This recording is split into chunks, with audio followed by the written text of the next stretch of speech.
My name is DownUnder Shook, and I am the information collector. Today I'm coming to you from Greenville, South Carolina's Parallel Parkway. Woodruff Road runs right up through there, and it was so crowded that Greenville built a parallel road with traffic circles, and it works wonders, especially at Christmas. And it's an example of how Greenville is growing, and it's growing smart. And that's why all this property behind me, it's ready to be developed. Right over there, they've already got plots laid out for land, for houses. The development is amazing. And even though Woodruff Road is obviously quite developed, there's a lot of lower hanging fruit in the area. So it's worth looking up.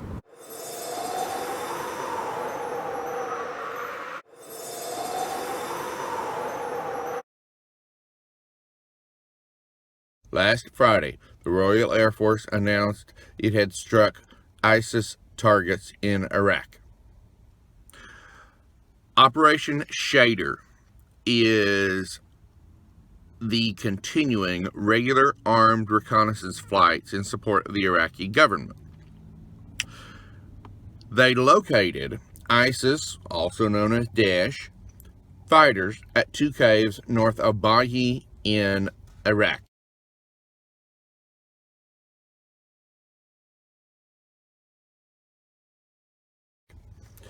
Two Typhoon FGR-4s hit each target with two Paveway 4 bombs each.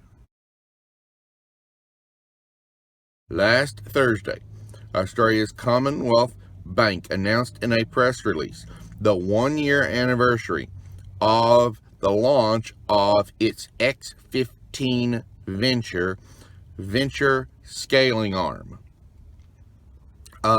Their most recent acquisition was the Doshii Cloud Platform and Marketplace. This connects loyalty programs, online delivery, and reservations to point of sales.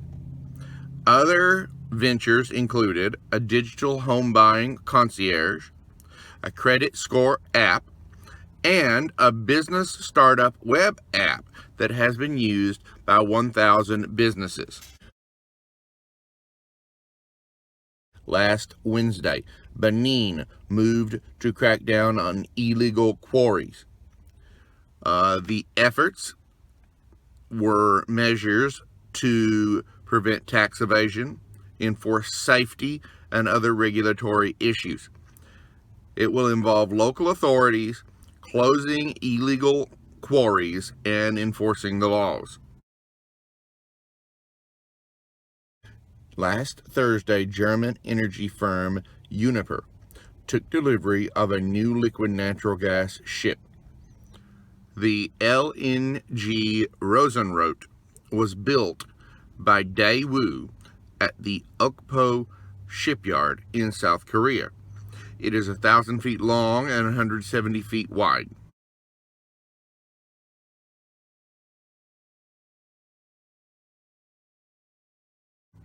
It has a 180,000 cubic meter capacity and can travel at 19.5 knots, or 6.33 million cubic feet of liquid natural gas and a 22 mile per hour speed.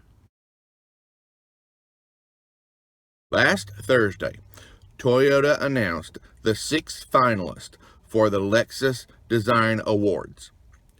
They include a Japanese product designer who developed packaging inspired by blood vessels,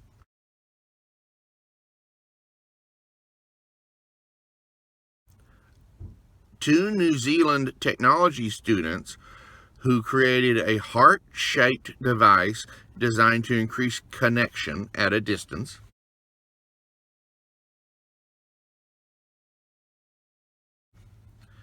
a Ukrainian architecture student's fingerless gloves that reduce anxiety,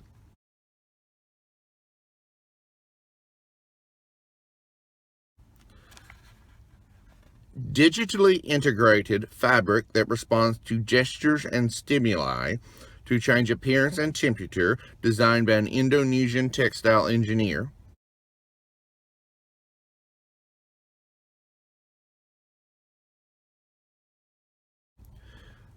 A solar desalination skylight designed by a New Zealand architect. I admit this is my personal favorite, as I believe it meets a huge need.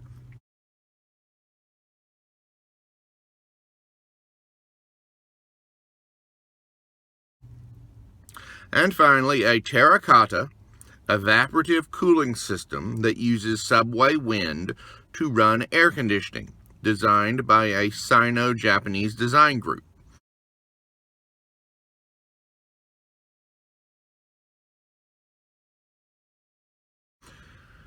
This is a perfect example of how science fiction is not the future, but is the window through which we view the future.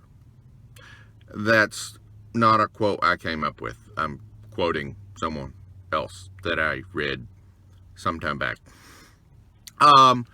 Babylon 5 is a television show about a space station. It had a TV spinoff named Crusade, in which Earth is infected by aliens with a nanovirus. And Crusade is the TV show following the exploits of the ship Excalibur, I believe, that is looking for a cure. Gary Cole played the captain, Matthew Gideon.